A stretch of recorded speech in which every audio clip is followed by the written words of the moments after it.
नमस्कार. मी आज आपल्याला रबर प्लांटविषयी माहिती सांगणार आहे. रबर प्लांटचे 4 प्रकार आहेत. एक असा काळपट कलर येते रबर प्लांटमध्ये आणि दुसरा प्रकार याला हिरवट कलरचा आहे ते.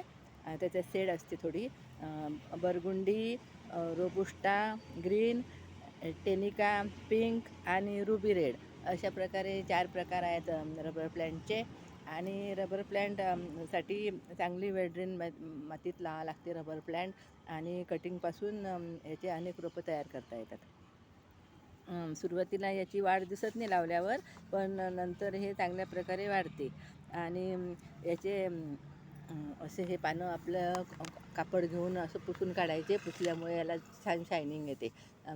कापड थोडं ओलं करायचं किंवा टिश्यू पेपरने आपण पुसू शकतो हे पानं. पुसल्यामुळे छान शायनिंग येते या पानांना आणि खूप सुंदर दिसतात ही पानं. अशी प्लॅस्टिकसारखी दिसतात, रबरासारखी, म्हणून याला रबर प्लांट नाव आहे. त्याच प्रकारे रबर प्लांट घरात लावल्यामुळे बरेच फायदे होतात. आपल्या घराची शोभा वाढते, आपलं हॉल छान दिसते आपला हॉल. तसेच यामुळे याच्या हानिकारक तत्वांना या रबर प्लांटमुळे बाहेर फेकल्या जाते.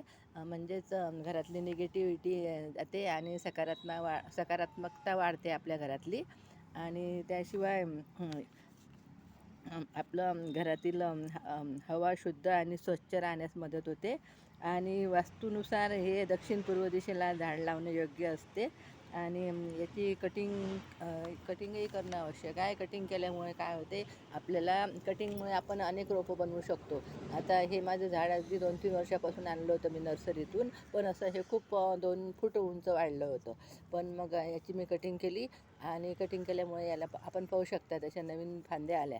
त्या दिवशी आमच्या इथे गच्चीवर माकडं आले होते. माकडांनी याचे पानं असे तोडून फेकले. तर छान पानं आले होते याला. माकडांनी पानं तोडून फेकले सगळे. आणि त्याच्यामुळे मग आता हे नवीन रोपं तयार केली मी. असं पानाद्वारेही हे लावलं जाते, पण मला असं वाटते पान हे मी आपल्याला काढून दाखवते. पान लावून फक्त याच्या मुळा खूप वाढतात खाली, पण वर फांदी काही येत नाही. मग काय लावून काही उपयोग नाही. त्यापेक्षा अशी कटिंग लावली, इथून अशी कटिंग कापली थोडीशी आणि एवढी लावली तर ही सहज लागते. मग असं पान न लावता थोडीशी कटिंग लावणं योग्य आहे. हे आपण पाहू शकता, हे एका झाडापासून मी हे एक आणि हे एक 2 रोप तयार केले आणि हे 2 पानं लावून पाहिलेले आहेत. तर मागेही मी असंच एक पान लावून पाहिलं होतं. खाली खूप मुळात झाल्या होत्या, पण वर फांदी येत नव्हती ना काही नव्हती, फक्त एकच पान. आणि खाली एका मोठ्या 2-3 फुटा झाडाच्या मुळा असतील एवढ्या मुळा खाली होत्या या एका पानाला. मग लावून काहीच उपयोग नाही असं पान. त्यापेक्षा अशी कटिंग लावली थोडीशी, अशी 1-2 इंचाची 2-3 इंचाची कटिंग असली तर छान लागते ती कटिंग आणि झाडही तयार होते छान. तर मी आपल्याला हे पान काढून दाखवते. आता याला किती मुळं आलेले आहे पाहू आपण. 2 महिन्यापासून मी हे पानं लावलेले आहेत. हे 2 पानं, नंतर हे एक कटिंग आणि हे एक कटिंग, असे 4 ठिकाणी हे लावलं होतं मी. तर आपण पाहू आता याचे मुळा किती आहे खाली.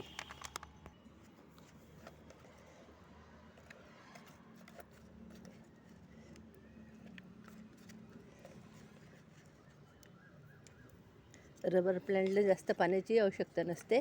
वरची माती थोडीशी 1 इंच माती वाळल्यावर याला पाणी टाकायला हवं.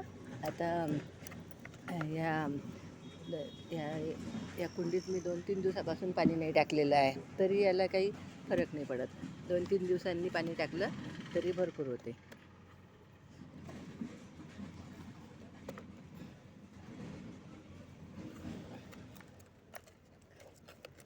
हे सावलीतही चांगल्या प्रकारे वाढते आणि जास्त उन्हात ठेवल्यास याचे पानं असे वाळायला लागतात. त्यासाठी याला जास्त ऊन नको. सकाळीचं 2-3 तासाचं ऊन पुरेसं होते याला.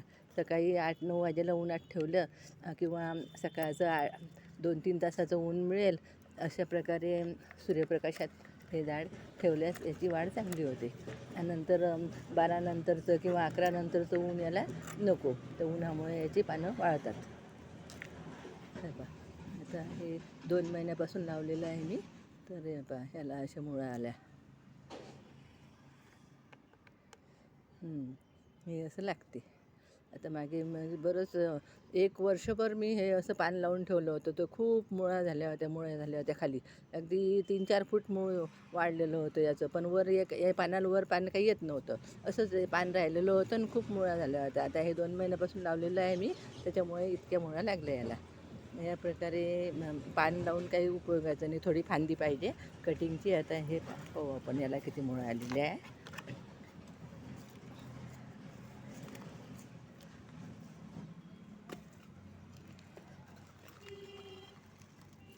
हाय पाहू शकता आपण. एवढ्या मुळ्या भरपूर मुळे आहेत याला. पण वर फांदी वाढतच नाही. मग काय कामाचं हे असं पान लावून. इथून फांदी वाढली आणि छान रोप तयार झालं तर मग कामाचं. हे असं एक पान लावलं आणि अशा मुळ्याच खूप वाढतात. वर काहीच पानं वाढत नाही, फांद्या येत नाही. असं नुसतं पान लावून काही उपयोगाचं नाही. यासाठी अशी अशी याच प्रकारे थोडीशी फांदी 2-3 इंचाची फांदी असली, 3-4 इंचाची तरी पुरेसे होते. असं हे अशी कटिंग लावल्या जाते याच्यामुळे आणि याच्यापासून नवीन रोप तयार केल्या जातात. आता यूट्यूबवर व्हिडिओ टाकणारे सांगतात, असे बरेच सांगतात की नुसतं पाण्यापासून ग्रो करा रबर प्लॅन्ट. पण पाण्यापासून एका पाण्यापासून काही ग्रो होते, पण हे असं ग्रो होते. फक्त एकच पान वर राहते, नवीन फांदी येत नाही, काही कामाचं नाही आहे. यासाठी कटिंग आवश्यक असते. रबर प्लॅन्टची काळजी घेताना दर महिन्याला कुंडीतली माती उकरून घ्यायची आणि आपल्याला फर्टिलायझर म्हणून गांडूळ खत टाकू शकतो आपण किंवा शेणखतही घालू शकतो. शेणखत किंवा गांडूळ खत हे कोणत्याही झाडासाठी खूप चांगलं असते. त्याच्यामुळे झाडांना काही गांडूळ खतामुळे झाडांना नुकसान होत नाही, पण फायदा भरपूर होते. झाड चांगलं वाढते आणि पानंही चांगले होतात आणि घनदाट होते झाड, चांगलं बुशी झाड दिसते आणि चांगलं असं 4-5 फांद्या आल्या एका झाडाला म्हणजे ते दिसायला छान दिसते. ऑफिसमध्ये ठेवलं जाते, घरातही हॉलमध्ये वगैरे ठेवता येते हे.